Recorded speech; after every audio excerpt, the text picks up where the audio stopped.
J'appelle Charles Fournier, vice-président de la région Centre-Val de Loire, à venir me rejoindre. Je vous présenterai un peu plus tardivement. Mohamed Amjadi, directeur régional de l'ADEME Centre. Je crois qu'il faut rajouter, voilà, on est un peu nombreux. Nicolas Houdan, président d'Énergie Demain, bureau d'études et spécialisé dans la mise en œuvre opérationnelle de politiques publiques de réduction des consommations d'énergie et qui travaille beaucoup sur la région. Et puis, nous avons deux directeurs généraux d'office de HLM. Nous avons Denis Joliet et Benoît Pichard, qui sont évidemment au premier plan par l'importance de leur parc, de la problématique de la rénovation énergétique. Nous allons voir un petit film qui est très très court, vous allez voir.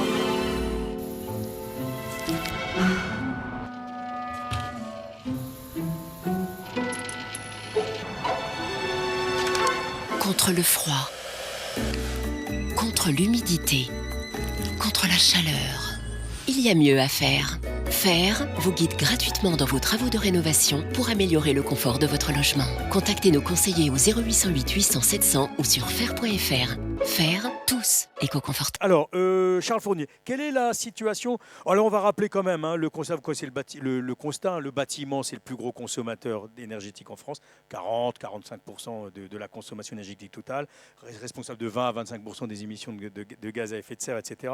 La loi de transition énergétique, l'objectif de réduction de 50% de la consommation du secteur du bâtiment entre 2015 et 2050.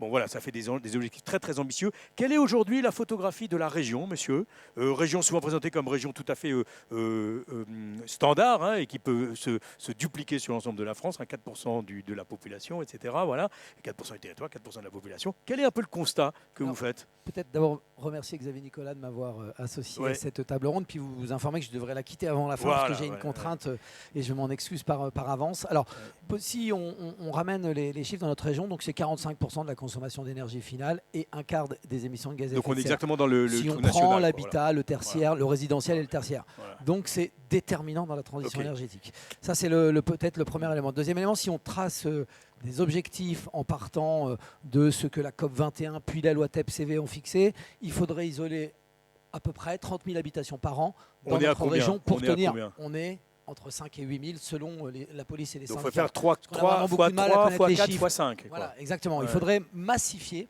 On est au moment où il faut massifier. Alors c'est un enjeu écologique évidemment, mais c'est un enjeu aussi social. Ça a été évoqué tout à l'heure avec la précarité énergétique. Et donc il faut, je crois, dans le monde dans lequel on est, inventer complètement un service public de proximité, de l'efficacité énergétique de l'habitat. Alors on va parler justement sur quoi planche la région. Donc je rappelle que vous êtes donc en charge de la transition écologique et citoyenne, de la coopération, donc tout ce qui est économie circulaire, bien évidemment, donc au conseil régional, et président donc, du groupe écologiste. Vous avez une dizaine d'élus donc au Parlement régional. Alors, la région va lancer ou a lancé un appel à projet pour des plateformes territoriales de la rénovation énergétique, les fameux PTRE. Quel va être le rythme de diffusion, de déploiement de ces structures? Qu'est-ce que ça va apporter? Est-ce que ça ne fait pas un peu doublon avec des choses qui peuvent déjà exister? Alors, d'abord, désolé pour le sigle supplémentaire, parce qu'on a quand même une tendance à en créer un rythme fou. Ce serait bien qu'on soit aussi efficace sur l'efficacité énergétique. Les PTRE ont été prévus par la loi.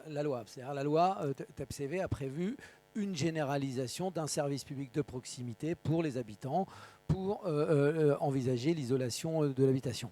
Et donc ces plateformes, la région Centre-Val de Loire, avant que la loi les envisage, on avait déjà expérimenté. On a déjà 7 plateformes qui fonctionnent. Alors ici on est dans un territoire où il y en a 2 dans l'Eure-et-Loire, donc sur le territoire du Perche et puis sur l'agglomération de Chartres. Donc on a d'ores et déjà nous une expérience avant même cette volonté de généralisation. Là aujourd'hui on est rentré dans un moment et nous sommes là avec la région Bretagne, la région la plus avancée sur Il y en aura ce combien terrain. à terme? Il y en aura combien à terme? Couverture générale de l'ensemble du territoire de la Oui, région. mais c'est-à-dire tous les 50 000 habitants, tous les 100 000 Alors, habitants? la taille qu'on a prévue, c'est à peu près autour de 50 000 habitants. Mais vous avez des singularités. Je pense par exemple à côté de Blois, il y en a une qui va se créer pour 40 000 habitants parce que c'est 2 communautés de communes qui ont l'habitude de travailler ensemble et ça correspond pour elles. Alors ces plateformes, peut-être pour préciser, quelle est leur fonction? Leur fonction, c'est... Qu'est-ce que ça va intégrer? L'intérêt, c'est d'accompagner tout et ça fait suite à un rapport qui s'appelait le rapport Piron-Faucheux, de l'information des habitants, jusqu'à l'ingénierie du projet, et même, vous le verrez tout à l'heure avec la société de tiers financement que nous créons, le suivi des consommations 5 ans après. Et ça, c'est vraiment révolutionnaire, parce que c'est là où on va avoir quand même un changement de paradigme et j'ai envie de dire de contrat aussi avec les citoyens sur cette question-là. L'information, c'est quand même le premier sujet. Il y a une estimation nationale, 78% des propriétaires ne savent pas qu'il existe des dispositifs d'accompagnement pour financer la rénovation thermique. On part de là, et pourtant on a des espaces info-énergie, ici portés par Solia, qui font un travail extrêmement important, mais ça ne suffit pas. C'est-à-dire qu'il y a plein de gens qui ne savent pas qu'il y a ces possibilités-là. Et donc on a un enjeu, premier niveau, d'information. Le deuxième enjeu, c'est d'aider au choix, à la décision. Et donc là-dessus, il y a plusieurs aspects. Il y a des aspects d'ingénierie du projet, d'être en mesure de dire, mais finalement, qu'est-ce qui serait le plus efficace pour et des diagnosticiens, alors. Diagnosticiens, projection des économies possibles. Et puis, le troisième enjeu, c'est le financement. C'est quel outil de financement pour réussir la rénovation. Ça, on va en parler aussi, parce que c'est le deuxième aspect de ce que vous j'ajoute un autre élément fondamental dans ces plateformes, qui est l'accompagnement aussi de la formation des professionnels. C'est-à-dire que tout ça marche si on a des artisans qui sont en mesure de répondre et qui sont en pool, quoi, aussi, capables de travailler ensemble de manière articulée, en groupement, parce que sinon, évidemment, on a des trous dans la raquette. La coordination des métiers, c'est déterminant pour avoir une efficacité énergétique au rendez-vous. Alors, Mohamed Amjani, du côté de l'ADEME, comment ça s'articule? C'est ce que je disais, est-ce qu'on n'est pas, il y avait les points infos là, et comment ça va s'articuler? Est-ce que vous êtes partie prenante? Parce que Dieu sait si l'ADEME, vous êtes quand même associé par le grand public, hein, aux économies d'énergie, évidemment, à la maîtrise de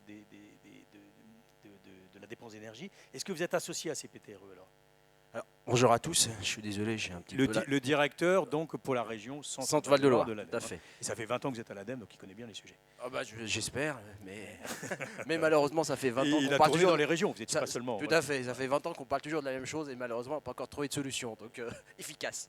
Alors, la question de savoir est-ce que ces plateformes doivent s'intégrer dans un schéma déjà existant. Alors on a la chance en région centre d'avoir un réseau d'espace info-énergie historiquement dimensionné de manière intelligente. D'abord, on a des structures à l'échelle départementale et portées par des structures solides, solides et qui ont des compétences, qui avaient déjà des compétences et d'accompagnement du grand public. On prend Solia, historiquement, c'était Habitat et Développement sur l'Eure-et-Loire. Et puis sur le reste du département, on a 3 ADIL qui ont déjà une mission d'accompagnement du grand public, en particulier sur la question du logement et la question du juridique autour du logement. Et puis on a une agence locale de l'énergie et on a des structures solides portées par des acteurs locaux avec une implication des collectivités locales sur l'ensemble de ces structures-là. Donc ça, on a la chance d'avoir ce réseau avec des compétences et cette solidité et ce portage politique. Et l'autre élément qu'on a mis en œuvre en région centre, qui est une singularité, c'était de se dire, lors des expérimentations de ces plateformes de rénovation énergétique, il fallait impérativement que l'espace info-énergie du territoire soit partie intégrante dans ces plateformes. C'est le cas aujourd'hui sur l'ensemble des 7 plateformes qui ont été citées par Charles Fournier, et de se dire, le pilier, l'information de base, la première information de base du grand public, celle de l'espace info-énergie, doit être impérativement intégrée et qu'il fallait organiser, tout simplement, contractuellement, la mise à disposition de cette compétence au sein de la structure plateforme locale, elle qui apporte un service beaucoup plus large, beaucoup plus complet que ce que l'espace info-énergie lui-même apportait. Donc on a aujourd'hui cette chance d'avoir ce réseau complémentaire entre la plateforme qui apporte un service finalement du premier conseil, du premier coup de fil jusqu'à l'accompagnement des travaux, du financement et puis demain jusqu'à l'accompagnement, plutôt jusqu'à 5 ans après pour suivre que les résultats sont bien en adéquation à ce qui était attendu. Et puis l'objectif, c'est un plan de rénovation, plutôt un plan de déploiement de plateforme qui a été élaboré par le conseil régional, qu'on a accompagné, qui a vocation effectivement à couvrir l'ensemble des territoires. Et l'objectif, c'est encore de continuer à articuler les structures aujourd'hui existantes avec les futurs outils qui vont être créés et portés par les collectivités. Est-ce qu'on a un peu une idée le coup de feu que ça va donner? On a des projections ou pas? Oui, alors on en a, mais il faudra que j'aborde la question du financement, parce que c'est ça qui est un peu le juge de paix pour la massification. En tout cas, on espère augmenter le chiffre assez rapidement de 1500 isolations supplémentaires par an, par rapport au chiffre que je vous donnais tout à l'heure, entre 5 et 8000. Mais vous voyez, même en faisant 1500 en plus, en déployant tous ces services-là, on n'est pas encore au résultat qui est attendu. L'autre élément qu'on n'a pas évoqué sur les plateformes et qui est très important aussi, c'est qu'on va ici, à cet endroit, articuler des dispositifs qui existaient préalablement. Je pense à tous les dispositifs de l'ANA qui visait une partie de la population. Les régions étaient mobilisées sur d'autres populations. Les intercommunalités l'étaient aussi. Là, l'intérêt des plateformes, c'est aussi la coordination de l'ensemble des interventions pour avoir un service unique, une sorte de guichet unique d'entrée, et ça quand même ça va largement simplifier, donc je pense qu'on aura ensuite une accélération, mais pour les premières années on vise 1500 isolations supplémentaires. L'ANA par exemple c'était les personnes âgées notamment, c'est ça? Alors, pas seulement, les précaires, c'est la base, d'accord. les précaires en particulier, et donc en matière, alors c'était pas d'ailleurs que sur l'efficacité énergétique, l'ANA c'est aussi l'adaptation des logements, l'accessibilité, tous ces enjeux là, mais du coup on avait des dispositifs d'État, des dispositifs des collectivités, et là on va avoir une coordination de l'ensemble, ça quand même ça va être un progrès extrêmement important. Qu'est-ce que vous en pensez, Xavier Nicolas, du côté d'Énergie 28 sur cette mise en place ambitieuse? La région serait une des plus importantes. Il y a la Bretagne aussi qui est très engagée, je crois, dessus. Bon, ça serait bon, mais ça coûte cher tout ça. Oui, ça coûte cher, c'est donc ça nécessite qu'on soit tous mobilisés. Alors, peut-être avant de parler de la rénovation énergétique des bâtiments du grand public, je veux dire qu'il y a aussi ceux de nos collectivités. Là aussi, nous sommes perfectibles. Je pense à nos équipements sportifs, à nos écoles. Bon. Et là, Énergie Eure-et-Loir a mis en place, donc, a recruté des techniciens ingénieurs conseillers en énergie partagée qui, à la demande des collectivités adhérentes du département, procèdent à un bilan énergétique de l'ensemble des équipements et proposent aux collectivités des solutions pour améliorer les performances énergétiques de leurs bâtiments. Au-delà de cette expertise technique, nous avons même identifié une enveloppe financière pour subventionner les collectivités et les aider. Donc c'est un peu le même principe que les plateformes, mais à l'échelle des collectivités. Ça représente un très grand nombre de bâtiments, nos collectivités. On vit ça aussi à la région avec les lycées. Bon, voilà. Alors ça, c'est l'aspect bâtiment public. Donc là, qui est notre compétence première. Concernant les citoyens, alors on s'aperçoit effectivement l'idée de la plateforme territoriale de rénovation énergétique d'une excellente idée. Après, parce qu'au finalement, on a des artisans labellisés RGE qui ont des compétences complémentaires et qu'on mobilise pour améliorer les choses. Après, dans la pratique, c'est vrai, on s'aperçoit que la machine est encore un petit peu lourde. Il faut qu'on réfléchisse à des moyens de fluidifier le fonctionnement. Ça, on le vit, notamment, je le vois, tu parlais du Perche, je le vois bien comment ça fonctionne dans le Perche. Parce que le citoyen, il vient, il a un souci, parfois il a son artisan à lui qui n'est pas exactement celui de la plateforme, et il faut qu'on réfléchisse à un moyen de bien fluidifier les choses. Mais quelques grandes lignes, déjà, peuvent être dégagées. On s'aperçoit que, c'est vrai pour les bâtiments publics, mais c'est vrai aussi pour les particuliers, il y a souvent la règle du 80-20. Parfois, avant de se lancer dans des dépenses considérables, on peut voir qu'il y a quelques conseils, quelques gestes. Finalement, parfois, avec 20% d'efforts, on a 80% de résultats. On s'aperçoit aussi que, alors ça c'est l'idée de la société de tiers-financement pour accompagner les gens financièrement, on s'aperçoit aussi qu'il faut un retour sur investissement sur 10 ans. Parce que ça permet de dire à nos concitoyens, voilà, vous allez investir, on va vous accompagner, il reste une petite part à votre charge. Cette petite part, vous allez la financer par un emprunt. Et cet emprunt, vous allez le rembourser grâce aux économies d'énergie.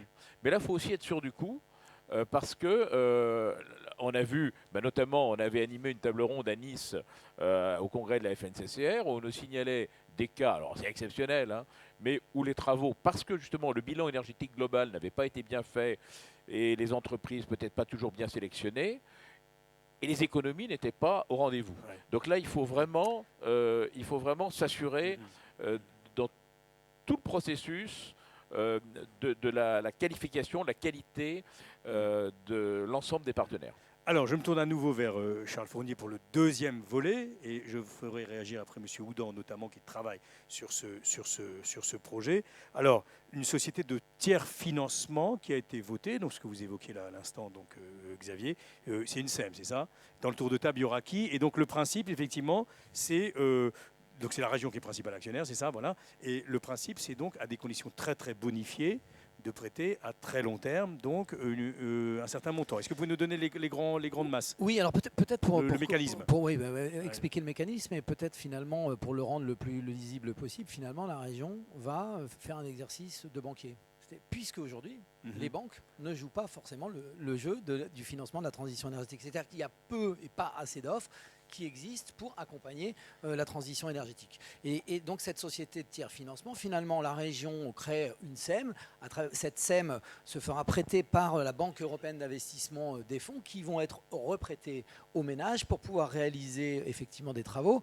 Et les économies d'énergie doivent permettre de payer et le service d'accompagnement dont j'ai parlé tout à l'heure et effectivement de rembourser l'emprunt. Et donc à terme, évidemment, l'économie sera complètement à la fin du contrat au bénéfice du propriétaire. Et donc sur ce type d'outil, il faut le voir à la fois comme une banque, mais en même temps aussi toute l'offre de services que j'évoquais tout à l'heure, qui va du montage financier du projet jusqu'au suivi des consommations. Mais ça va ouvrir des tas de questions.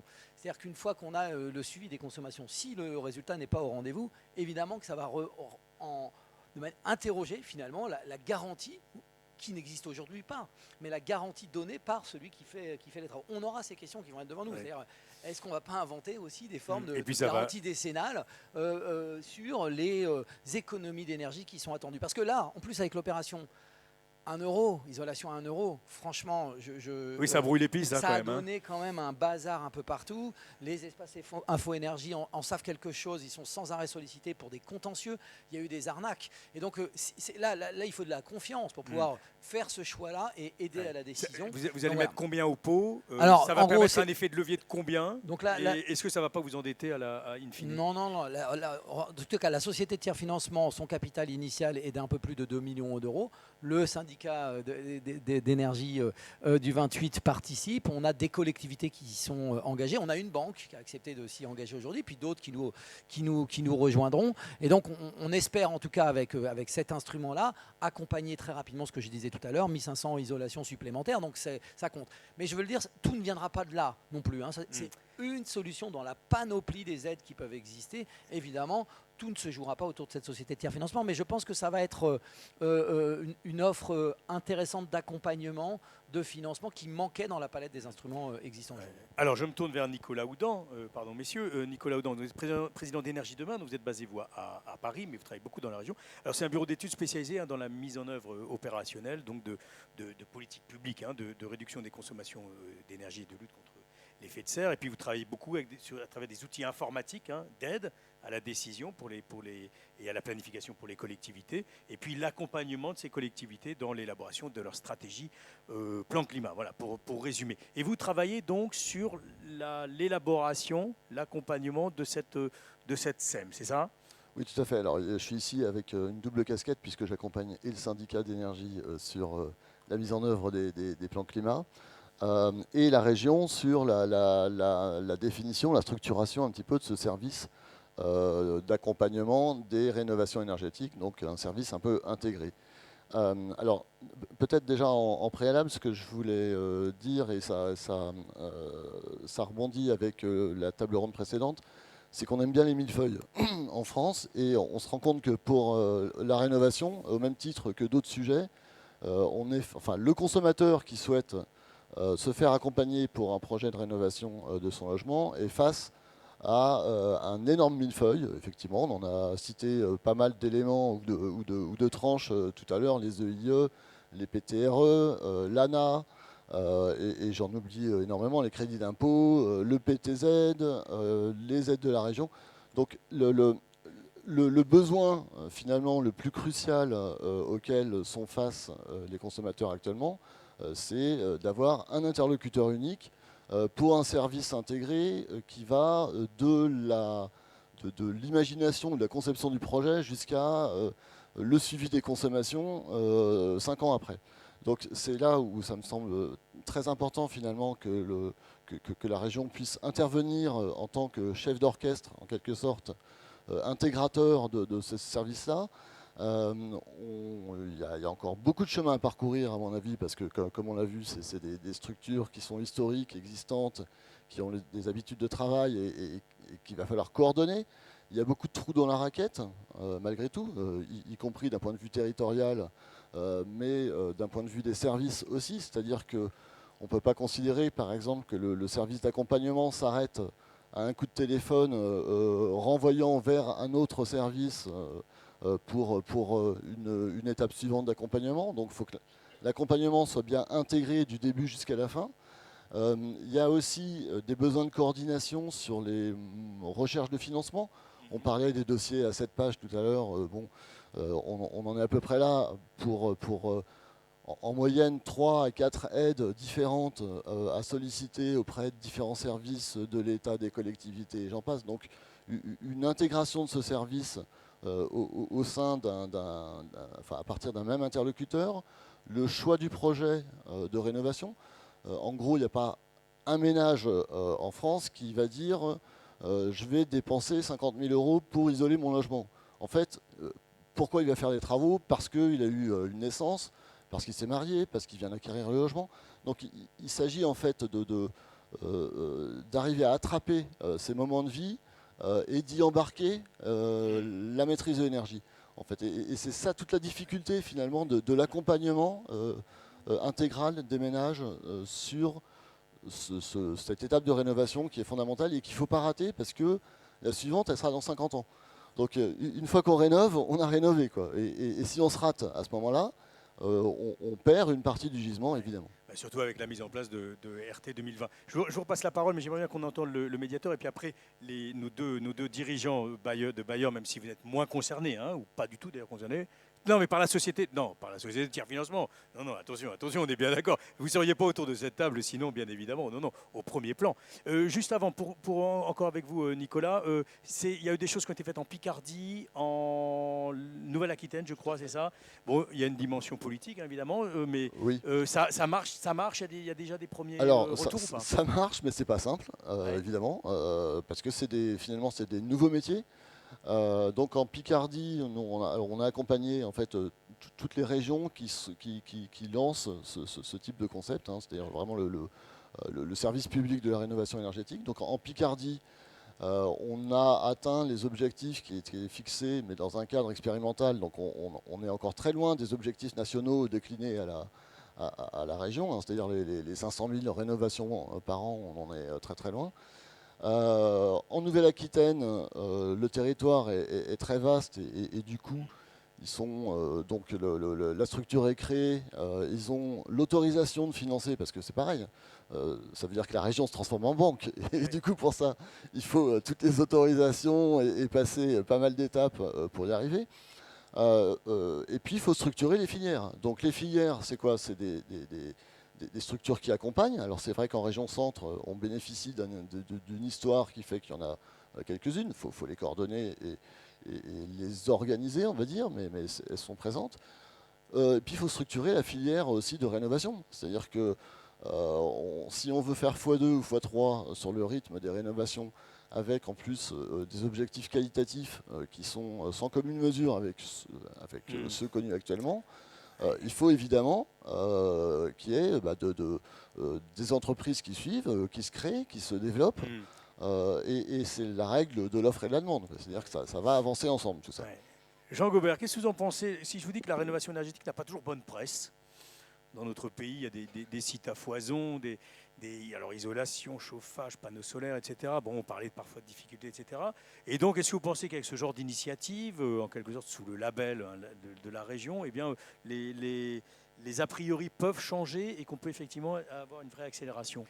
On parlera après du parc des bailleurs sociaux. Non, mais je l'espère parce qu'on en a un besoin urgent. Quand tout à l'heure, on faisait les chiffres de la région, moi je l'ai fait au niveau national. Je crois qu'il faudrait que l'effort soit le triple de ce que l'on fait aujourd'hui au minimum pour pouvoir avancer rapidement. Je crois que c'est un premier élément, avec des difficultés qui ont été pointées, avec en particulier des consommateurs qui aujourd'hui sont des consommateurs précaires qui ne se chauffent plus. Et quand on aura rénové le logement, ils vont se chauffer. Et on ne peut pas leur reprocher.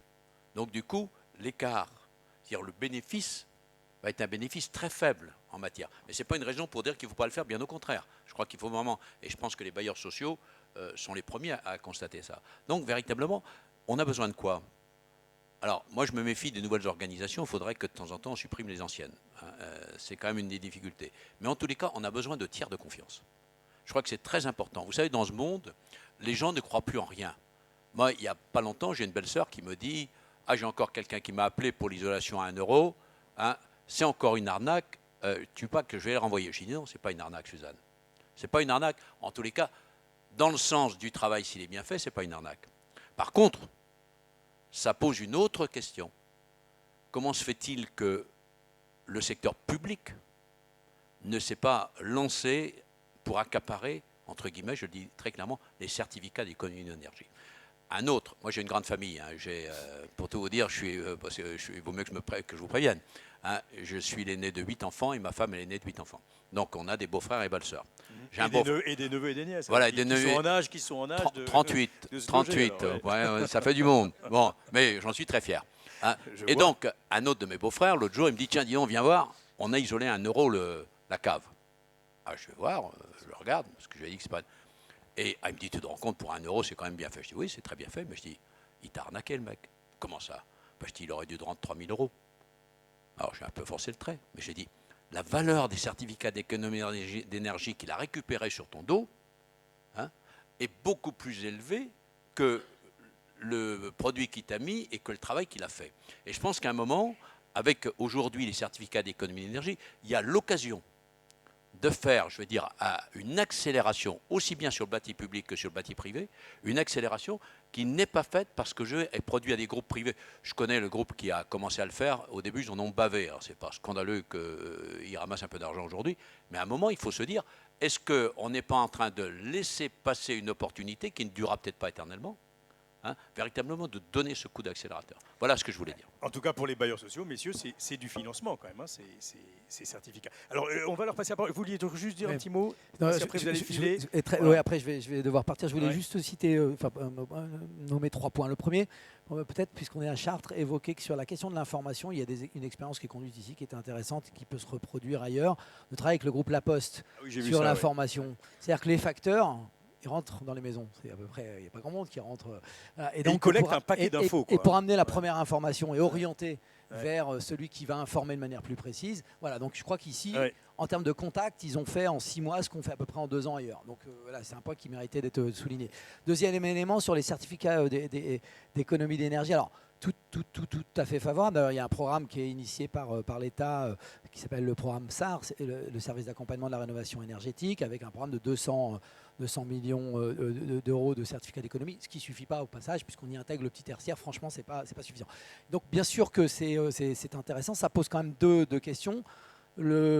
Pour ceux qui vont porter ces programmes-là, d'être organisés pour être capable de les porter correctement, parce que pour les collectivités, ça a été quand même aussi une des difficultés. À un moment où on a le 1,2 d'encadrement, on a l'impossibilité de créer des postes, etc.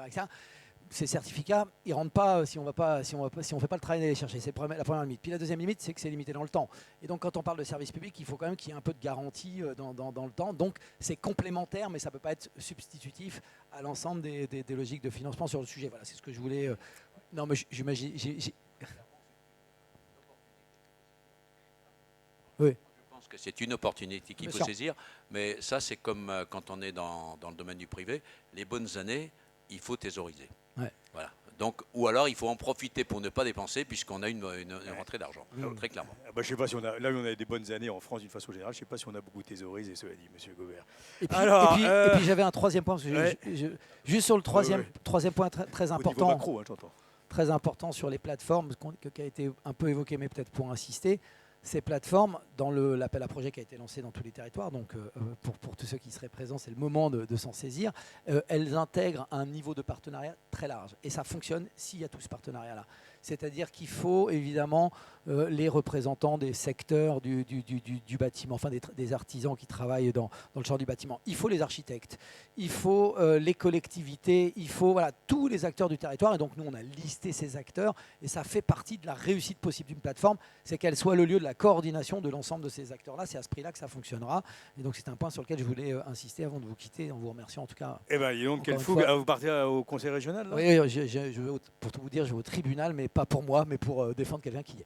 Bon, parfait. Eh ben, on vous applaudira tout à l'heure, c'est promis, mais vous avez vu donc il a beaucoup de conviction, une force de conviction pour porter donc un projet ambitieux, donc semble-t-il, par la région. Merci à vous, monsieur Fournier. Alors, je me tourne vers mes deux voisins à gauche et à droite, n'y voyez aucune malice, qui sont restés silencieux, et pourtant ce sont des acteurs essentiels concernés au premier plan, évidemment, par la question de la rénovation énergétique, mais on est d'accord, vous n'êtes pas concerné par le tiers financement, c'est ce que je voulais dire tout à l'heure. Alors, je vous présente à droite, nous avons donc Denis Joliet. Bonjour monsieur, vous êtes directeur général d'Habitat Eurélien. Alors vous, c'est un EPIC, d'accord, 10 000 logements à peu près, enfin 9 500 répartis sur 120 communes dans tout le département, la moitié en zone urbaine, donc il y a une forte dimension rurale, et 65% en collectif, donc 35%, on ne le sait pas assez, mais il y a du pavillon évidemment qui est sous forme HLM. Et puis Benoît Pichard, bonjour monsieur, vous êtes directeur général d'Eure-et-Loire Habitat. C'est une société anonyme, mais ça change assez peu dans le fonctionnement. Et vous avez 5200 logements, à 70% dans le collectif, si je me suis bien renseigné, et 60% dans le rural, donc vous encore plus dans le rural, ce qui donne évidemment une dimension supplémentaire. Alors messieurs, on va commencer par vous, on va essayer d'être un peu en ping-pong, et à chaque fois la même question pour tous les deux. Quel est l'état de votre parc aujourd'hui en termes de consommation et quel est votre rythme de rénovation que vous faites actuellement? Denis. Alors, le qualifier, c'est un petit peu compliqué. On a une consommation moyenne de 200 kWh par mètre carré pour l'ensemble de notre patrimoine. Donc, on est à 20% en dessous de la moyenne nationale, je crois, si mes chiffres sont à peu près bons. D'accord. C'est une préoccupation qui est très ancienne pour nous, faire des économies d'énergie. On y consacre quand même chaque année presque 9 millions d'euros. Sur un budget de combien? Sur un budget de recettes de loyer de 40 millions à peu près. Donc un quart. Donc on est à 9 millions, donc quand j'entends les 2 millions de la plateforme, voilà, c'est intéressant de ramener ça. Ça veut dire aussi que la massification, nous on aura un problème. On pourra difficilement aller au-delà. 9 millions d'euros par an, c'est environ 300 logements qui sont traités chaque année. Alors quand on traite les logements, c'est 30 000 euros, on va jusqu'au bout, parce que c'est ce qu'on a dit tout à l'heure, nous on travaille sur la durée. Hein, il faut presque avoir une rénovation thermique d'avance, presque. Pas tout à fait, mais bon. Toujours est-il que ça fait partie de notre ADN, ça, de travailler sur la durée. L'office départemental va fêter ses 100 ans. Voilà, donc nous, on a une perspective très longue. Donc quand on fait une réhabilitation, on essaie de travailler sur la durée. Donc on va travailler à la fois sur la rénovation énergétique, sur l'isolation des bâtiments, et à la fois sur la source d'énergie. Rappelez-nous les financements quand même. Alors les financements, vous en avez parlé tout à l'heure. Effectivement, les C2E, on en a profité. Effectivement, on a sauté dessus. Vous avez parlé des isolations des combles. Effectivement, nous, on avait un petit peu anticipé et on est bien heureux. On avait lancé l'isolation des combles sur 1400 logements individuels qui n'étaient pas faits. Et je suis très content de l'avoir fait. On est en train de l'achever parce qu'effectivement, il y a un certain nombre de professionnels, non, je ne suis pas sûr que ce soit des professionnels, qui investissent aussi le champ du locatif et qui viennent voir nos locataires en disant on va le faire pour 1 euro. Et on a quelques exemples, on a quelques retours maintenant qui sont très mauvais. Ils sont très mauvais parce qu'en fait les gens ils soulèvent 2 tuiles et ils mettent de la mousse, ils n'ont même pas regardé ce qu'il y avait dessous. Donc on a même des risques électriques qui sont importants. Donc le faire nous-mêmes, on le fait évidemment très différemment et on va se financer par des C2E, pratiquement à 100%. Et il y a l'exonération de taxes foncières, c'est ça, et il y a une TVA réduite, c'est ça pour être... Oui, alors simplement quand même les C2E, on parlait de la complexification croissante, c'est vrai qu'on le constate aussi. Hein. Les premiers C2E étaient plus simples qu'aujourd'hui. Et demain, j'ai l'impression qu'ils seront encore plus compliqués à obtenir. Alors, Monsieur Pichard, là aussi, quel est un peu l'état de votre parc? Vous aussi, combien vous dépensez? Et quel est le pourcentage d'immeubles, enfin d'ensemble, parce qu'il y a de l'individuel, vous aussi, et du collectif, qui sont classés F et G, c'est-à-dire passoire thermique, comme on dit dans le grand public. Voilà, là aussi, si vous pouvez nous donner quelques chiffres. Oui. Alors, c'est la même préoccupation. Hein. On se connaît bien, on travaille beaucoup de concerts. L'énergie, pour nous, c'est primordial. Parce que, je rappelle juste quand même avant de vous répondre, un chiffre important. En Eure-et-Loire, il y a 100 000 habitants qui sont dans les logements sociaux. 100 000 sur 400 000, à peu près. Enfin, bref. Et à nous deux, on représente la moitié du parc, quoi. Donc on est en train de parler, on gère 10% de la population du département. Donc on est sur les gros chiffres. Oui. Et on sait très bien que la population qu'on loge est parmi la plus fragile. Donc pour nous, c'est une priorité, une thermique, et ça l'est depuis longtemps. Pour montrer au-delà de ce que disait Denis à l'instant, à l'ASA, par exemple, on a fait de la géothermie, ça fait 20 ans qu'on fait de la géothermie. On en parle souvent, mais nous, ça fait 20 ans et on a à peu près 1000 logements qui sont en géothermie, qui prélèvent les températures. Et là-dessus, mon prédécesseur était très orienté déjà sur l'amélioration thermique permanente. C'est vraiment chez nous un process continu parce qu'il faut absolument réduire les coûts de nos locataires. On le voit bien, le pire c'est quand un locataire est en contentieux parce qu'au final il n'arrive plus à payer le chauffage. et ça marche. J'ai envie de dire ce que disait au début Madame la préfète en disant il faut être optimiste. Nous, on s'est fixé des chiffres à atteindre. Alors donnez-moi vos chiffres. Ben, en fait, on s'est appliqué les chiffres de la transition énergétique avant l'heure. C'est-à-dire la transition énergétique, c'est 2015. Et la loi de transition énergétique, c'est 2015. Et en fait, dès 2009, on s'est fixé comme objectif de réduire de 40% les émissions de gaz à effet de serre d'ici 2030 par rapport à 1990, attention, et de réduire de 50% les énergies finales consommées, donc les énergies qu'on constate au compteur, entre 2012 et 2030. Ouais. Je reviens à ma question. La passoire thermique, et aujourd'hui, on y arrive. C'est-à-dire que ce rythme-là, quand on dit que c'est des objectifs très durs, nous, aujourd'hui, on est à peu près 4 années d'avance sur les objectifs que je viens de dire, que ce soit par rapport à 2030, soit par rapport à 2050. Mais c'est peut-être aussi parce que c'est plus facile pour les HLM qui font l'objet de plus de... Non, ça, je ne crois pas. C'est simplement que nous, on a une urgence, on voit bien l'urgence et qu'il faut la traiter. Et on investit beaucoup. On est dans les mêmes proportions d'investissement. À nous deux, on doit investir 13-14 millions tous les ans dans l'énergie. Et tous les ans, on veut qu'à peu près... nous, c'est 150 logements. Je crois que c'est à peu près 300 logements côté habitat. C'est ce qu'il disait, oui. On sort des logements coûteux pour les locataires, à peu près 450 logements par an. C'est beaucoup. Les passoires thermiques, c'est quoi? C'est 10% à peu près de votre parc? Les passoires thermiques, oui. C'est ce qu'on appelle les étiquettes F et G. Par contre, attention, il y a un biais qui est pris aujourd'hui et qui est difficile à traiter, c'est que ça prend en compte des bâtiments souvent d'énergie électrique, des pavillons. Parce que l'énergie primaire qui est prise pour référence, ça c'est un peu technique, mais on pénalise le côté électrique par un coefficient de 2,58. C'est pas parce que vous êtes dans un pavillon F en électrique que vous payez forcément plus cher que quelqu'un qui est dans un pavillon au fioul et qui est E. Alors, ce qui est intéressant, le fioul, il m'a dit que vous avez réussi à diminuer votre consommation donc, sur votre parc par 20, je crois. On a la consommation, nous on l'a réduite de 25% en 10 ans. Et en fait, à chaque fois qu'on prend une opération pour des locataires, des opérations thermiques fortes, notre objectif, c'est de réduire à minima de 50% le coût pour le locataire. Avant, vous commandiez combien de litres de fioul? Ah. Vous vous souvenez, vous m'avez donné un chiffre en millions, et aujourd'hui, vous avez divisé par 20. Il y a 10 ans, on commandait 2,5 millions de litres par an. Et l'année prochaine, on va en commander 100 000. Donc divisé par 10, j'avais retenu divisé par 20. Donc, alors, voilà. la vraie question, messieurs, c'est quand même ces logements qui sont souvent électriques. Alors, quelles sont un peu vos priorités, ce vers quoi vous pouvez vous tourner quand on essaye d'avoir peut-être des radiateurs nouvelle génération ou de basculer vers un autre mode d'énergie. Alors, quelle est la stratégie? On a à peu près le même pourcentage de logements qui sont classés en FG, c'est-à-dire environ 10%, mais ça fait quand même 1000 logements. Alors sur ces 1000 logements, les 2 tiers, ce sont les pavillons, déjà, et qui sont pratiquement tous chauffés à l'électricité. Et donc, c'est une vraie difficulté pour nous d'améliorer l'étiquette énergétique. Parce qu'on parle de passoire énergétique, je n'aime pas tellement ces termes-là, parce que finalement, ce n'est pas forcément si cher que ça, quand on est au chauffage électrique. Mais on a une note, un DPE qui est très mauvais. Donc, quelle stratégie on a? On a commencé par isoler les combles, parce qu'effectivement, on sait qu'il y a un retour sur investissement qui est très rapide, donc on l'a fait sur 1400 pavillons. On a aussi changé l'intégralité des convecteurs électriques des logements, parce qu'on a des convecteurs électriques, ce qu'on appelait des grippins qui dataient des années 60. Donc on a mis des radiateurs à inertie, dans la pièce principale, des radiateurs à radiant. Et on reste sur l'électricité alors?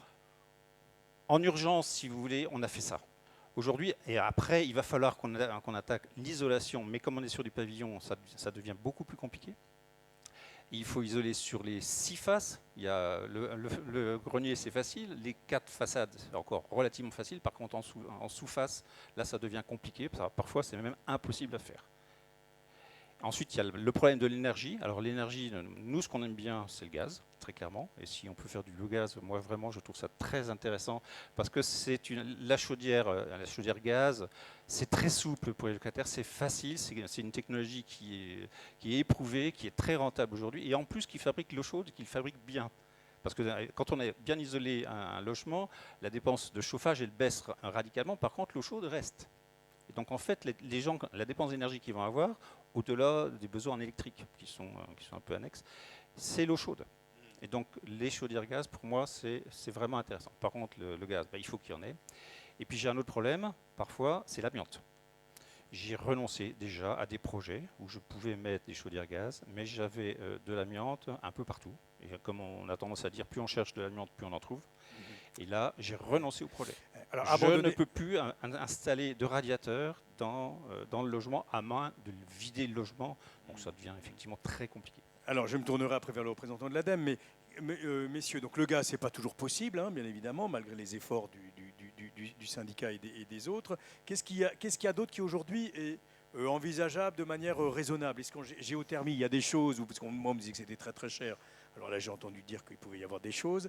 Voilà, quelles sont un peu, les possibilités aujourd'hui? Ça va dépendre un peu du patrimoine en question. C'est sûr que d'aller faire de la géothermie, si c'est juste pour une dizaine de logements, c'est compliqué, parce que c'est des investissements qui peuvent être lourds. C'est un process qui est quand même long.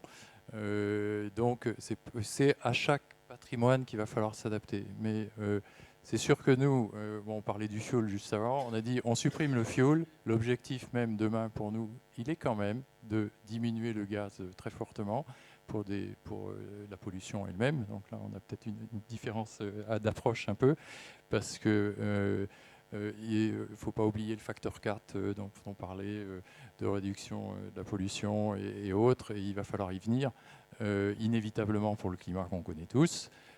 Donc, trouver des solutions qui ne soient pas forcément avec énergie fossile quand on est dans le rural. Autant dans des secteurs urbains, il peut y avoir des réseaux de chaleur, il peut y avoir des choses suffisamment importantes. Quand on est dans un secteur qui est avec des réseaux quasi inexistants, là, ça pose d'autres questions.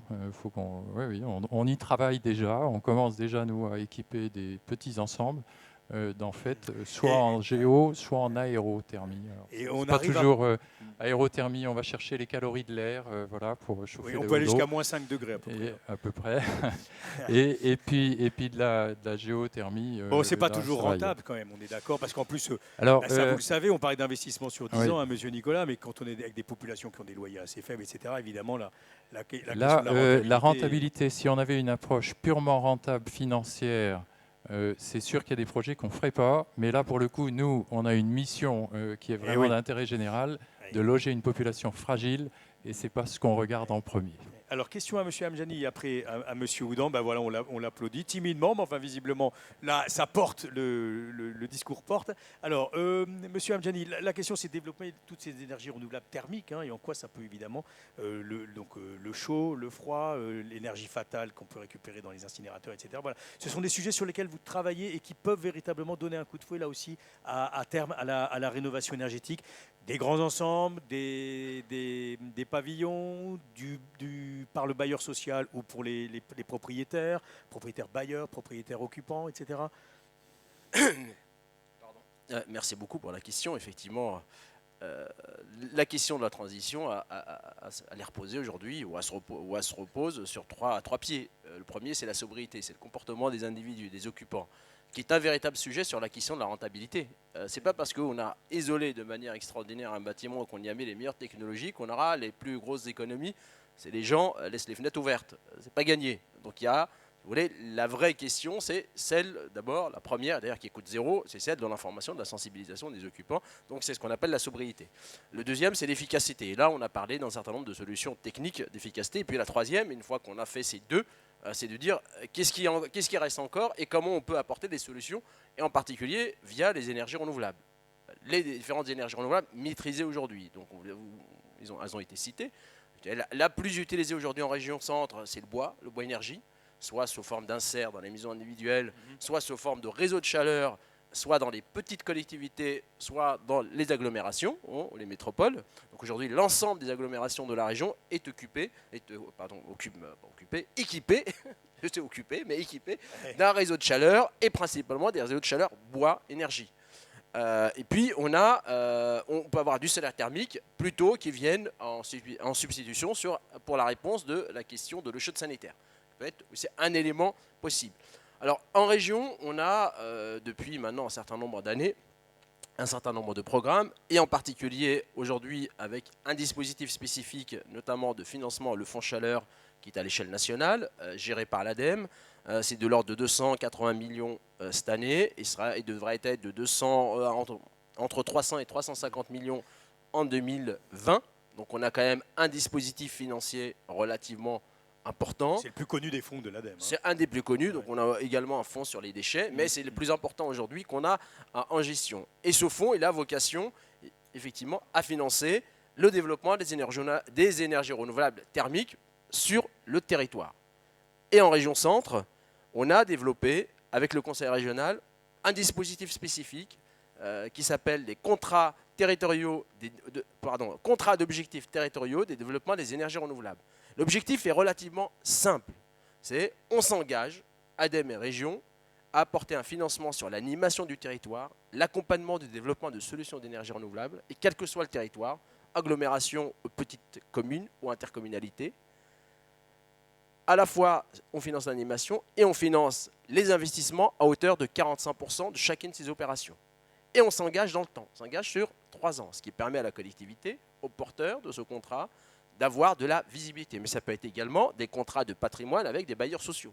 Donc on a à la fois des contrats possibles avec des territoires et on a également la possibilité de signer avec des opérateurs qui ont un patrimoine qui est plus ou moins important. Et l'objectif, c'est de les accompagner dans le temps. Et de l'autre côté, le territoire, ou le porteur de ce contrat, lui s'engage sur ces 3 ans à réaliser un nombre d'opérations qu'on a définies ensemble. Minimum 10. Et on ventilera les 10 opérations entre du bois, du solaire thermique, de la géothermie, et puis autres possibilités qui peuvent être la récupération de chaleur fatale. Justement, j'allais y venir. La chaleur fatale, est-ce qu'il y a des choses qui se font? Est-ce que ça peut intéresser les grands ensembles des bailleurs? Alors, donc tout ce qui est la chaleur fatale, c'est tout ce qui est annexe en quelque sorte à la production. Hein, tout à fait. La chaleur fatale, c'est finalement l'énergie qui est utilisée qui n'est pas utilisé par des process industriels. Vous avez une industrie qui a vocation, une fonderie par exemple, qui a vocation à produire des pièces. Donc ils ont besoin de l'énergie pour réaliser l'opération. Néanmoins, il reste une partie d'énergie relativement importante qui ne sert pas. Et cette énergie peut être récupérée pour être réinjectée dans des réseaux de chaleur plus ou moins importants ou les incinérateurs. Donc on en a un en Eure-et-Loire. Et aujourd'hui, il y a une étude de faisabilité qui est en cours, voire même je crois qui est terminée, et de voir dans quelles conditions technico-économiques on peut alimenter un certain nombre d'infrastructures sur Chartres, voire même faire l'interconnexion entre le réseau existant et cet incinérateur. L'objectif, c'est bien de valoriser cette énergie. Et ça peut aller sur des bailleurs sociaux? Alors, à partir du moment qu'il existe un réseau de chaleur, le réseau de chaleur peut irriguer l'ensemble des bâtiments qui sont existants sur un territoire, sur un périmètre donné. Donc, effectivement, les patrimoines, comme les patrimoines des bailleurs sociaux, sont très adaptés. D'abord parce que c'est des patrimoines qui sont concentrés sur des périmètres et des surfaces relativement limitées. Ils apportent une véritable plus-value au sujet parce que derrière, ça décharge aussi les bailleurs sociaux de la gestion de la question. Et aujourd'hui, l'idée, c'est bien de se dire, partout où c'est possible, où il y a des options de valorisation de cette énergie fatale, nous, on va accompagner, on va donner le coup de main nécessaire à la fois technique et financier pour que ça puisse aboutir.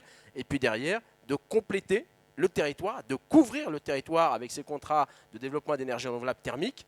Ce qu'il faut savoir, c'est qu'aujourd'hui, on a 50% des communes en région centre qui sont couvertes par un contrat de ce type-là. Ce qui nous donne à peu près 120 à 150 opérations qui sont identifiées sur lesquelles aujourd'hui les territoires, les collectivités se sont engagés à les mener à terme. On en a déjà aujourd'hui à peu près 25 à 30% qui sont des opérations en cours de construction et un certain nombre qui sont déjà livrées. On a un véritable sujet à la fois de substitution énergétique, mais on a également un véritable sujet de développement économique local.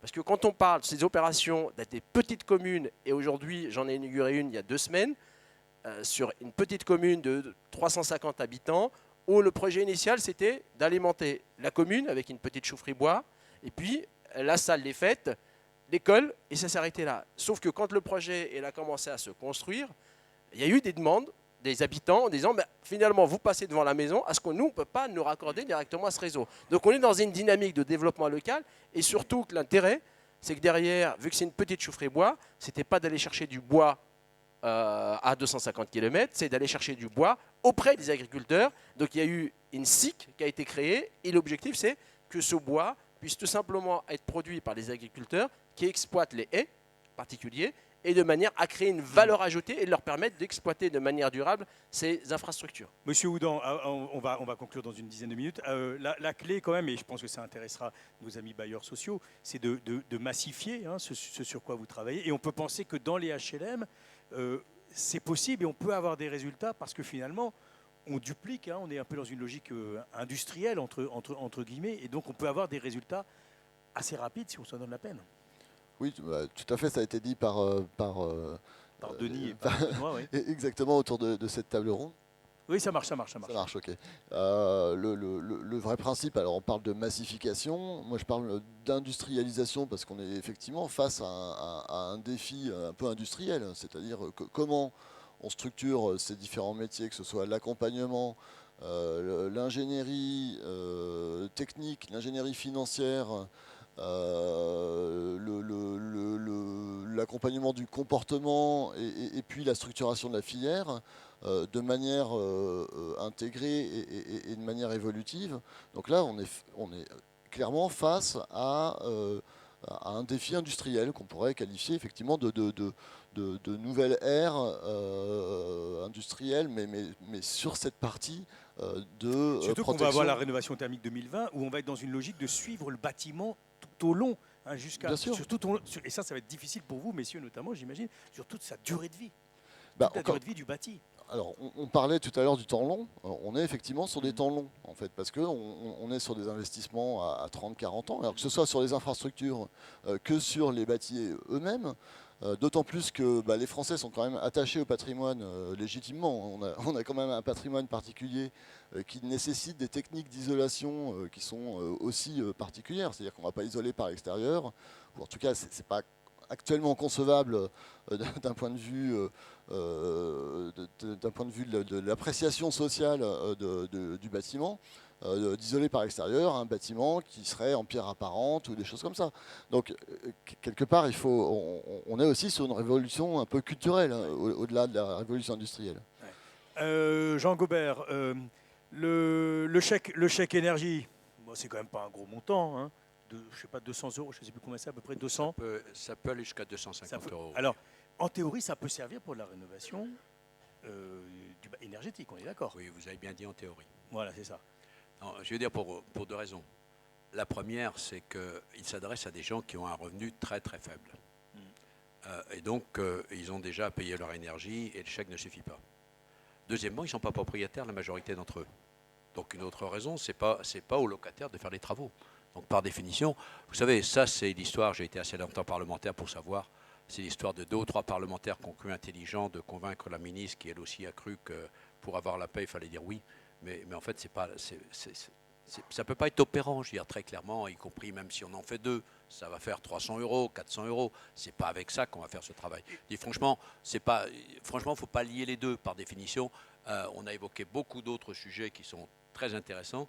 J'allais dire, Madame Royal me taperait dessus, mais elle ne va pas m'entendre. Non. C'est quand même du gadget, quoi. De dire que ça peut faire ça, c'est du gadget. Moi, en plus, je crois que ça a enlevé de la lisibilité au chèque énergie. Le chèque énergie, c'est pour des dépenses immédiates. Dans ce cas, qu'est-ce que vous préconisez? Est-ce qu'il faut qu'il y ait une obligation, en quelque sorte, qui soit donnée aux bailleurs privés, par exemple, quand effectivement on a des occupants qui sont dans des passoires thermiques et qui ont cette double peine que vous citiez tout à l'heure? Tout à fait. Je pense qu'une des difficultés qu'on a, on a entendu les bailleurs sociaux, ils sont raisonnables, ils sont responsables, ils font avec leurs moyens, mais ils savent l'intérêt qu'ils ont à agir sur ce sujet. Donc si on leur donne plus de moyens, ils en feront plus. Très clairement, moi ça ne me soucie pas du tout, je le dis très clairement. Par contre, quand on regarde le parc locatif privé, qui est quand même un parc très important, là on a des difficultés, en particulier dans les zones en tension. Moi je suis dans une région où il y a eu beaucoup de construction, je ne veux pas dire trop. Résultat, les propriétaires qui veulent garder des locataires sont obligés de faire des travaux. Il y a concurrence. Voilà. Mais quand on est dans l'agglomération parisienne, par exemple, on louera toujours. Il y en a qui ont dit, il n'y a qu'à interdire de louer et on va mettre davantage de gens dans la rue. par définition. Non, moi j'avais... Qu'est-ce que vous préconisez alors? J'ai proposé le ministre de l'énergie, pas le précédent encore, puisque ça passe vite. Alors rappelez-nous, c'était voilà, on est un peu Nicolas Hulot. Oui. Nicolas Hulot avait repris mon idée d'une autre façon. J'ai dit, à un moment, quand on aura tout essayé, toutes les incitations, il y a des propriétaires qui seront toujours réticents parce qu'ils ont toujours des locataires. Eh bien, je pense qu'à un moment, il faut bien la méthode coercitive. On a bien décidé un jour que tous les ascenseurs devraient être remis aux normes. Ça a coûté cher aux copropriétés d'une certaine façon. Ben là, je crois que c'est aussi important. L'enjeu, on l'a évoqué là depuis un certain temps, c'est aussi important. Je pense qu'on devrait dire, voilà, en gros, dans 5 ans, ceux qui n'auront fait aucun travaux de rénovation devront prendre en charge 10% ou 20% du loyer. Ou 10% ou 20% de la facture énergétique. Et dans 10 ans, on ira au-delà. Parce que moi, je vous dis, je ne suis pas favorable à l'interdiction de louer, on ne règle rien. Rien du tout. Par contre, c'est pas une usine à gaz là que vous nous montrez. Comment on pourra vérifier? Pas du tout, c'est vachement simple. Il suffit. Oui, mais il y a des millions de locataires en France. Non, mais il y a surtout, mais il y a aussi un certain nombre de propriétaires. En plus, comme ils ont des incitations fiscales, on les retrouve tout de suite. Parce qu'en plus, quand j'ai dit, quand on aura tout dit, j'ai oublié de dire, on a oublié souvent de dire aux propriétaires qu'ils ont des incitations fiscales, de par leur déclaration fiscale, ils peuvent amortir les travaux qu'ils font. Et donc, quand j'ai dit, quand on aura tout fait, parce qu'il faut aussi qu'on ait des systèmes qui aident les propriétaires à le faire. En particulier, n'oublions pas que dans ce pays, il y a beaucoup de propriétaires âgés, qui ne sont pas de mauvaise foi, ceux-là, qui ont simplement plus envie de faire quelque chose. Donc ils ont souvent peu de moyens. Voilà, oui, ils ont peu de moyens, mais on a évoqué tous les moyens qui peuvent être donnés, ça peut fonctionner. Je pense vraiment qu'il faudra aller jusqu'au bout, c'est-à-dire à un moment dire, quand on a tout fait, c'est pour ça que j'ai voulu être court, mais quand on a tout fait avec eux, qu'on a mis des systèmes de portage quand même et tout ça, eh bien, à un moment, il faut quand même qu'on dise, ça ne peut plus durer. Vous avez des obligations. Je vous dis, moi je suis propriétaire d'un logement, si le balcon menace de se casser la figure, je vais bien être obligé de le réparer. Et les chauffages, curieusement non. L'isolation, curieusement non. Voilà. La sécurité, effectivement, c'est justifié, justifie toutes les réglementations. Et pour le moment, l'isolation ne justifie pas ces réglementations aussi coercitives. Voilà. Et parce que je crois que c'est important. Oui, et puis vous avez des convictions, vous entendrez là tout à l'heure, et c'est à un moment où on se posait la question d'avoir un médiateur de la rénovation énergétique. Et vous vous étiez dit pourquoi finalement ce ne serait pas à nous de remplir cette mission. Et alors vous voulez en parler, vous voulez pas nous en parler tout à l'heure? C'est pas tout à fait comme ça. C'est surtout certains sont venus nous dire, y compris la CGPME, qui m'a écrit avant l'été, en disant ce serait quand même bien que vous élargissiez. Mais je ne peux pas élargir, moi c'est le Parlement qui élargit mes compétences. Et pour le moment, le gouvernement semble y être opposé. Mais en tout état de cause, il y a certes des médiateurs, je veux dire, un peu dans tous les secteurs, c'est obligatoire. Mais en réalité, il y a peu de médiateurs qui sont complètement, je veux dire, destinés... voilà. Qu'est-ce que vous en pensez les uns les autres? Qu'est-ce que vous en pensez, monsieur? Ils vont pas me dire que ça. Oui, ils vont dire que c'est une très bonne idée, surtout si c'est vous. Mais vous partez. Vous avez dit que vous ne vouliez pas un mandat renouvelé, donc vous partez à la fin du mois. Ce qu'on en pense, c'est qu'on s'est appliqué l'obligation. On n'a pas attendu que l'État nous demande de le faire, côté bailleurs sociaux. Je réagis, moi, un peu de la même façon. Si le chauffage est un bien de première nécessité pour nos concitoyens, il va bien quand même falloir que certains propriétaires le prennent en compte et qu'ensuite, on ne peut pas passer son temps à dire que le climat se dérègle sans rien faire non plus. Et puis, ce que vous m'avez dit, c'est... Oui, vous voulez dire un petit mot? Oui, Mohamed. Pas forcément sur le sujet, mais court, très court. Alors, on est d'accord. Pour moi, il y a deux facteurs possibles pour accélérer le sujet. Un, c'est celui de la tarification de l'énergie. Si on veut aujourd'hui passer à des solutions alternatives à ce qu'on connaît, il va falloir que le coût de l'énergie soit au-delà de ce qu'il est aujourd'hui, clairement. Parce qu'on le voit. Il va pas être d'accord avec vous. On est d'accord. Sauf qu'aujourd'hui, la première chose qu'on fait, que les acteurs font quand on met dans la balance une énergie renouvelable et une opération classique gaz, c'est mon temps de retour, il est de combien? Et forcément, c'est un vrai sujet. Et en particulier, on l'a vu, la question de la géothermie qui se pose et qui s'est posée. C'est un véritable sujet de dire combien ça coûte et en combien de temps je le rentabilise. Ça, c'est le premier point. Ça, c'est le premier point. Ça fera plaisir aux gilets jaunes, j'en suis sûr. Et deuxième point, alors non, mais, le deuxième, c'est du coercitif.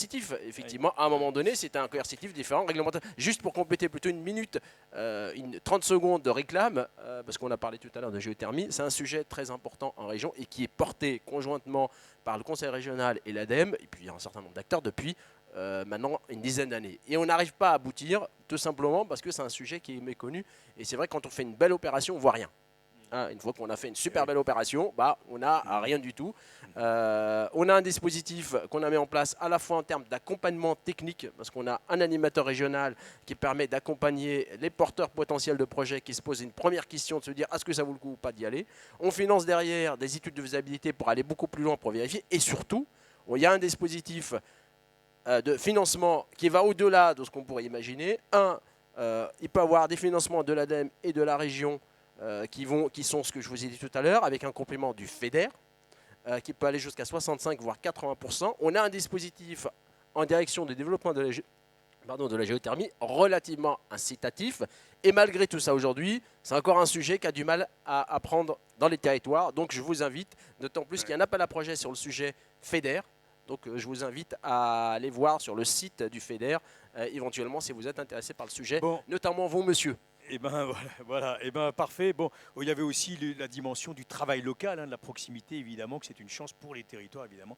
La rénovation thermique, je crois que c'est vous qui m'en aviez parlé au téléphone, Benoît Pichard. J'imagine, Denis, que vous avez la même appréciation. On va conclure avec vous, mon cher Xavier, si vous voulez bien. Et puis après, le médiateur, de manière un peu plus formelle, ira au pupitre pour nous donner son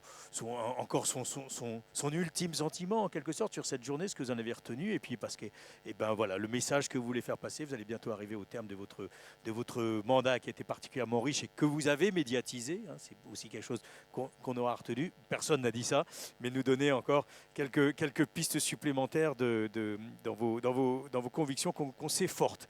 Allez, Xavier Nicolas, s'il fallait conclure, là aussi, pour le syndicat, qu'est-ce que ça veut dire pour cette rénovation pour les particuliers? Donc on a entendu beaucoup parler évidemment de nouveaux réseaux, ils veulent du gaz. Ils veulent du gaz. Alors, ils veulent du gaz. Les bailleurs, ça coûte cher. Sur le gaz, oui, ça coûte cher. On est confronté à une difficulté, c'est qu'il y a eu des grands programmes de déploiement du gaz il y a une vingtaine d'années.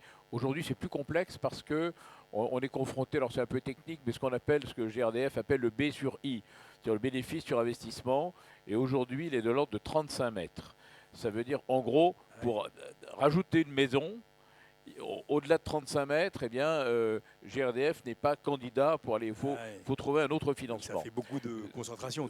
Ça nécessite donc une forte concentration, ce qui veut dire que le gaz reste dans des territoires plutôt denses et on a du mal. Sauf si demain, avec en effet les méthaniseurs, des méthaniseurs importants, qu'on a besoin de raccorder au réseau, et que dans un deuxième temps, on puisse les utiliser pour de la distribution. Bon, ça, ce sont des pistes qui peuvent permettre effectivement d'utiliser le gaz. Et ça, c'est peut-être toute petite divergence que j'ai avec toi, Benoît, c'est que je pense que le gaz, tu n'es pas très favorable pour le gaz, même si tu l'utilises, mais je parle du biogaz. Je pense que ça peut être une solution, mais l'eau, on arrivera toujours à la chauffer. D'une façon ou d'une autre. Et je pense que les techniques qui permettront de chauffer l'eau peut-être dans 15 ans ou dans 20 ans, elles ne sont peut-être pas connues aujourd'hui. Il y en aura d'autres. Et qu'en fait, il faut garder, moi je suis plutôt convaincu qu'il faut garder des réseaux de chauffe, que ce soit en amont fait par de l'électricité, du gaz ou je ne sais pas quoi. Mais entre guillemets, ce qu'il faut, c'est viser ce qui sera le moins coûteux, évidemment, pour le locataire, et en même temps, le moins polluant. Et je pense que... on a beaucoup entendu parler du fioul il n'y a pas si longtemps en disant terminé, il ne doit plus y avoir de fioul partout, y compris dans les logements. On en parle moins aujourd'hui peut-être parce qu'on craignait un certain nombre de réactions dans les territoires, notamment plus ruraux, où il y a beaucoup de fioul. Mais l'étape d'après, il ne faut pas se leurrer, ce sera le gaz aussi. Parce que si on veut atteindre un certain nombre d'objectifs en matière de pollution, je suis désolé, mais il y a en gros, si je ne me trompe pas, là il y a des gens plus techniciens que moi, mais le fioul pollue 2 fois plus que le gaz, lequel pollue 2 fois plus que l'électricité. Donc le prochain sur la liste, c'est le gaz. Non, donc je pense qu'il faut y aller par étapes techniques. Et visionnaire. Et voilà. Alors, en deux mots, il n'y a pas que le gaz dans la vie. Voilà, il n'y a pas que le gaz dans la vie. Voilà. On sent qu'il y a des projets qui sont ambitieux, un travail considérable devant nous. On va dire que nos travaux ne sont pas terminés, de longs et pénibles efforts seront encore nécessaires. On sent qu'il faut clarifier les choses parce que ça a été évoqué effectivement par Jean Gobert, peut-être qu'il le dira dans sa conclusion, et par Mohamed Amjadi. On a un peu cette technique du millefeuille, c'est Nicolas Aussi-Houdan qui l'a dit. Il faut vraiment donner de la lisibilité à nos dispositifs, avoir une action de communication et bien évidemment, Énergie Eure-et-Loir s'y emploie au niveau de ses adhérents qui sont les collectivités, les maires et les présidents et vice-présidents d'intercommunalités qui constituent Énergie Eure-et-Loir, et aussi une action que nous avons engagée auprès des scolaires. Parce que par les scolaires, on passe un certain nombre de messages, on a une sensibilisation importante, passer les messages en plus ils remontent dans les familles, et on a une collaboratrice qui est chargée de cela, qui tourne dans les établissements scolaires, qui les conduit aussi à participer au concours écoloustique, qui est le concours national de notre fédération, de la FNCCR.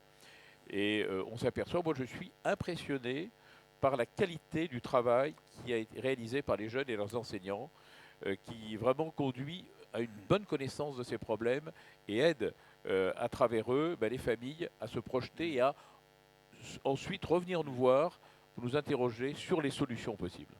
Bon, parfait, on a à peu près tout dit sur la rénovation thermique. Le sujet est inépuisable, bien évidemment, et à la hauteur des enjeux. Merci à tous les 6. J'aimerais bien qu'on les applaudisse là aussi chaudement sur cette deuxième table ronde. Merci à eux.